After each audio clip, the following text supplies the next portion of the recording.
It's a snow day in Idaho. The lows this afternoon dip below 30, making for the kind of flakes that signal Christmas. We built a fort and a slide, and he should be here. So it's been a very, very hard day. I'm sorry. Brandy Neal and her bundled 2-year-old daughter, Aria, meet us outside their home in Fruitland, a rural farmland city, population 5,000, an hour outside Boise. Describe the neighborhood and Fruitland, what kind of street and community this is. They're all quiet and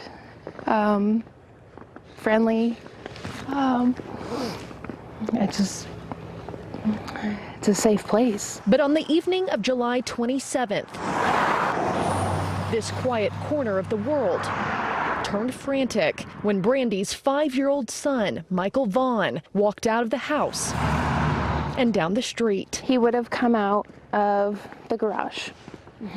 The front door is pretty hard to get out of, and you can hear that opening. She says her son was looking for older neighborhood kids to play with. He went to a neighbor's house. He went to another neighbor's house and another neighbor's house. Typical, she says, for a summer night here. But with Brandy at work and her husband inside checking on the toddler and ordering dinner, neither parent knew Michael took off. They're now approaching month 5 with no answers. I don't even think hell is the right word. Stay back from the stove. It doesn't feel hot. She describes her son as pure excitement and joy, seen here in a home video learning to bake. Stay back, stay back. Real homemade cookies. We made real homemade cookies. A holiday activity the two should be doing now. And here, watching fireworks from the driveway. I do not want to get hit by any of those. He goes by Monkey, a nickname Brandy says he earned for his nonstop energy and being all boy. From the moment he wakes up, and even in his sleep, he's kicking and running around.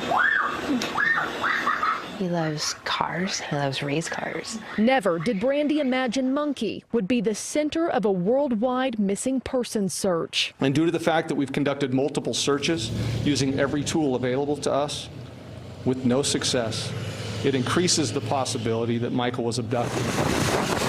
Law enforcement has combed through more than 3,000 acres of surrounding land. No clues. Just to the west of the family home lie the Snake River and Interstate 84.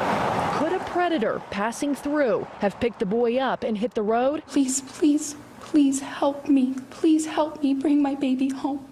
Officials have been flooded with more than 500 tips from around the globe. 2 leads they still need the public's help with: identifying the driver of this white Honda Pilot and a man with dark hair seen walking toward lower drainage behind the neighborhood around the time Michael went missing. I have a feeling that someone may have been watching us, and that's my feeling.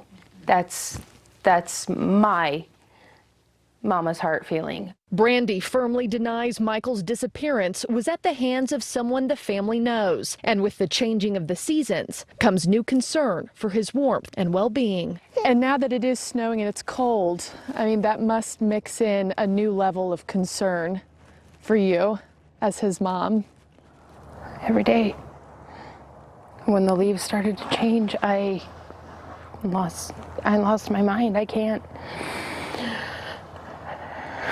Sadly, the grieving mother can't put life on hold while she waits for her little boy to come home. She continues going to work and raising 3 other kids who need her time and attention. And she sleeps on the living room couch, just in case one night there comes a little knock or voice at the front door. But I still want to look at some stars. This is a hard question, but do you believe that Michael is alive still? Do you have a feeling that he's not? I know in my heart he's alive. I know he is. And I know he's coming home. He will come home. Now, Fruitland police have denied all of our requests this week for an on-camera interview, but the chief did email me saying that both parents complied with every investigative request that was asked of them, and he said this case is far from going cold. They're working on legitimate leads right now, and Marnie, the award for Michael's safe return home is now north of $50,000. Marky, thank you. And if you at home have information about Michael's disappearance, again, he goes by Monkey because he is a rambunctious, precious 5-year-old boy. The tip line is on your screen. And thanks for watching. Click the red subscribe button below so you can get more of NewsNation's fact-driven, unbiased coverage.